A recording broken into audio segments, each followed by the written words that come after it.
1996లో release అయిన Indian చిత్రం భారత చలనచిత్ర చరిత్రలో ఒక రికార్డ్గా నిలిచిపోయింది.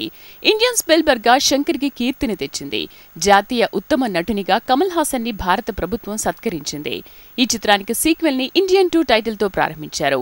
కమల్ హాసన్, కాజల్, రకుల్ ప్రీత్ సింగ్ ప్రధాన తారాగణంగా ఈ చిత్రం తెరకెక్కుతోంది.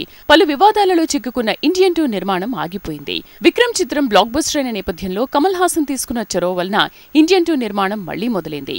భారీ నిర్మాణ విలువలకు రిచ్ సాంగ్స్ కి పెట్టింది పేరు శంకర్. ఇండియన్ 2లో కూడా అద్భుతమైన పాటని చిత్రీకరించాలని ప్లాన్ చేశాడు. అందుకోసం కొరియోగ్రాఫర్ గా ప్రేమ్ రక్షిత్ ని ఫిక్స్ చేశాడు. RRR చిత్రంలోని నాటు నాటు సాంగ్ కి కొరియోగ్రాఫర్ గా పనిచేసిన ప్రేమ్ రక్షిత్ కీర్తి వరల్డ్ వైడ్ గా మారుమ్రోగుతోంది. RRR లోని నాటు నాటు సాంగ్ కి బెస్ట్ ఒరిజినల్ స్కోర్ సాంగ్ గా గోల్డెన్ గ్లోబ్ అవార్డు దక్కిన విషయం తెలిసిందే. దీంతో ఆ పాటకి అద్భుతమైన డాన్స్ ని కంపోజ్ చేసిన ప్రేమ్ రక్షిత్ ని ఇండియన్ 2 కోసం పిలిపించాడు శంకర్. కమల్ హాసన్, శంకర్ లాంటి లెజెండరీ కాంబోలో ప్రేమ్ రక్షిత్ ఇంకెలాంటి అద్భుతాన్ని సృష్టించబోతున్నారో చూడాలి మరి.